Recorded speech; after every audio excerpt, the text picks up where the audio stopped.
This week, the nerd community that loves the alternative B-rated cult flicks like I do lost a treasure. That treasure, known as Fred Ward. Most remember him from Tremors. He played Earl. Some people remember him from that movie The Right Stuff. He played Gus.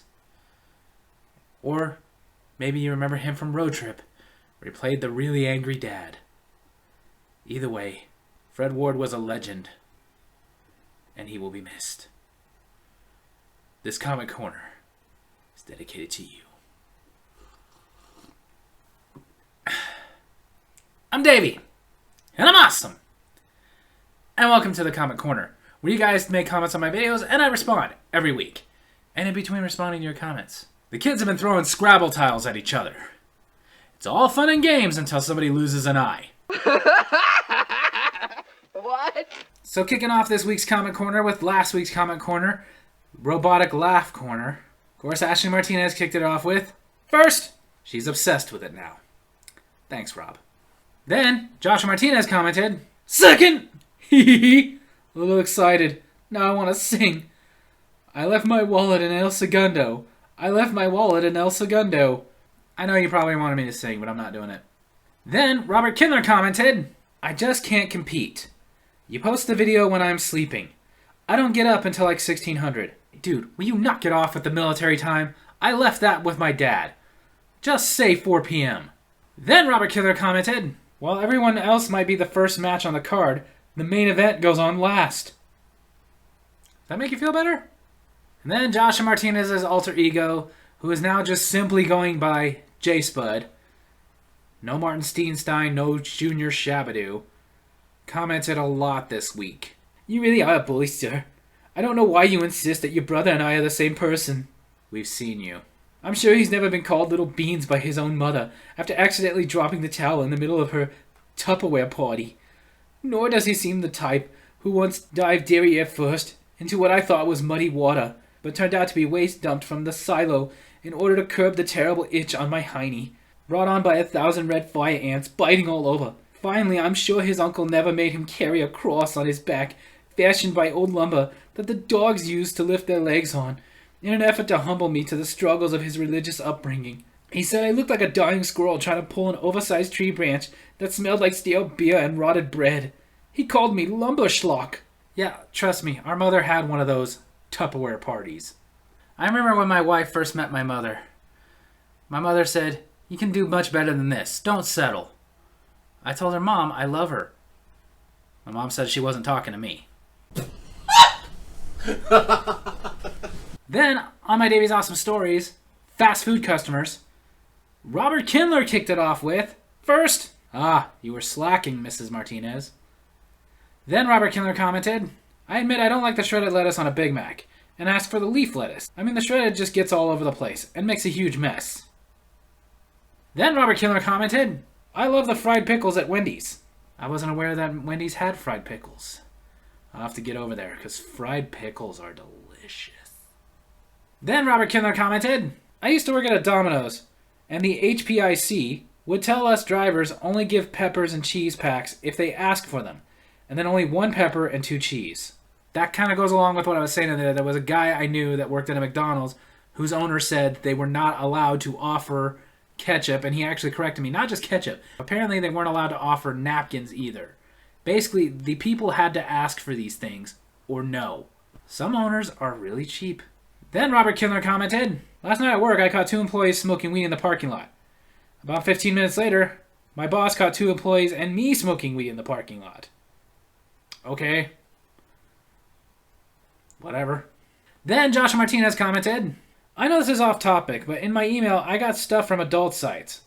Oddly ones I've never been to. Didn't know I missed any. And they were offering extended Mother's Day deals. Is it me, or is that really an odd holiday to offer deals on adult content? Like someone really gets triggered with desire during Mother's Day? Seriously, I thought I was a dirty birdie, but my God, that is a weird offer. And is that like a gift for Mother's Day? Like, hey Mom, check it out. For Mother's Day, I got you a subscription to Pornhub. Then Joshua Martinez commented, I'd like a Big Mac, please. Oh, I know there's little onions in the special sauce. Could you please pick through the sauce with your fingers and remove them, please? No? I want to speak to your manager. Police! This fast food worker just assaulted me! Help, help! Give me free nuggets and I'll drop the charges. He's making that up, but only kinda. And then another comment from J Spud. My uncle franchised a fast food chain once. I can't say the name for legal purposes, but I can say it was a burger joint that was often associated with royalty and coined the phrase, have it your way. I got my first job there. He'd have me stand outside the competitor chains wearing their uniforms. He said nothing made a person lose their appetite like a scrawny schmuck who looked like the Mad Magazine guy had a baby with Brussels sprouts. He could be cruel. His anger towards me, he said, was due in part to the fact that my aunt took one look at me in my crib and developed prepartum depression and self-harming tendencies. She took a vow of celibacy that day. It was a crying shame. Since then, my family has all taken to referring to me as the gangly contraceptive. Even holy men wouldn't touch me. They turned themselves into authorities instead. Nothing makes you feel so unwanted as being the fastest cure to a person's nymphomania. We've seen you, you're not scrawny. A pig came up with a karate move. We call it a pork chop.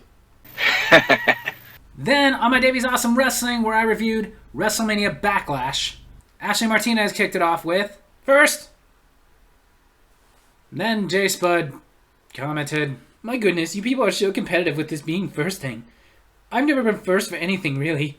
I'm usually last in any sporting event. I remember when my brother and his friends wanted to have a race across the street. Only they directed me into a path that would run straight into my neighbor's back door, when he and his wife were usually in the kitchen, making something other than lunch. I was traumatized by what I saw. She had him bent over the table wearing a Stone Cold Steve Austin mask, and proceeded to violate his posterior with a detached doorknob covered in grape jelly and horseradish. She was calling it her $1 million stunner. I never could watch wrestling again without feeling ashamed and hungry at the same time. You should be ashamed for all the fake comments. Then Robert Kindler commented, okay man, for fantasy booking WrestleMania 10, Bret Hart wins the coin toss and has to fight Yokozuna. First, was the exact same match with Bret winning the title. He went on to beat Luger in like 10 minutes. Owen Hart comes out. What time is my flight? How can he beat Bret? So that he decides to put the title against, knowing right then and there because he knew if he didn't, Owen would just go on saying that Bret's afraid of him. So we have that exact same batch of fuel and pinning Bret, winning the title. Fast forward to King of the Ring. Bret gets a rematch with Anvil in his corner.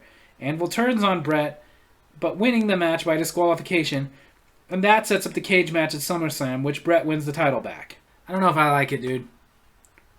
Especially at that point in time. Gotta remember, that was when Owen Hart was first getting over. In fact, that match is kind of what put him over. It was too soon to give him that title. If they were ever gonna give Owen Hart the World Championship, honestly, I think it should have been right after the Montreal Screwjob when he first came back. He could have won it from Michaels, and depending on how that went, instead of Michaels going to WrestleMania against Austin, they could have had Owen go to WrestleMania against Austin as kind of a rematch blood feud for the time he broke Austin's neck. Then Robert Kindler commented, the best female tag team will always be the Glamour Girls. Okay. Then Robert Kindler commented, my understanding is that Flair is taking time off so she can get married to Andrade. Do you think it is because he needs to get a green card? No, they've been together a while, and I'm sure by now he could just apply for one. He's been on a work visa in this country for more than 7 years. And then Joshua Martinez commented a thing that would make me imitate a speech from the movie Alexander.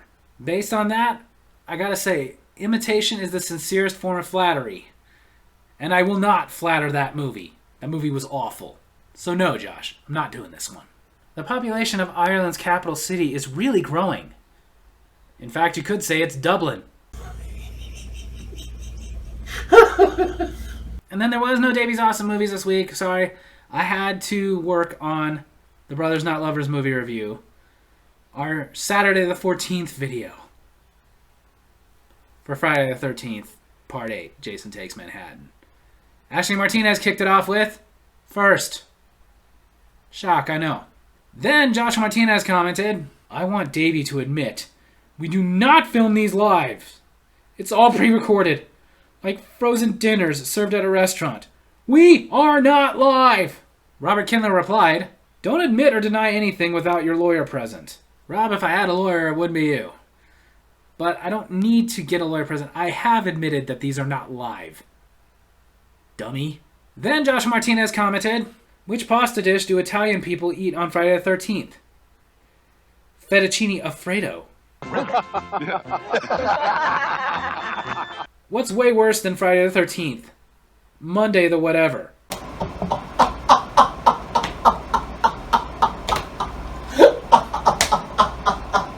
Why did the skeleton not want to go to the Friday the 13th dance party? He had no body to go with. Why did the skeleton not go to see a scary movie with his friends on Friday the 13th? He didn't have the guts. Which key opens the door to a haunted house? A spooky. When is it considered unlucky to see a black cat? When you are a mouse.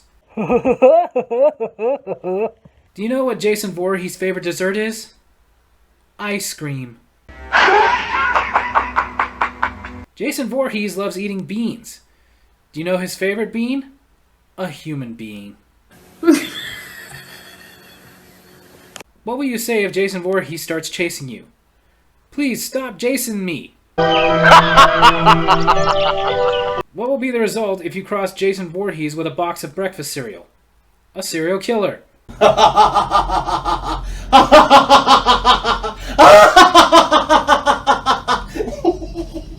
What happens when Jason Voorhees tells a joke?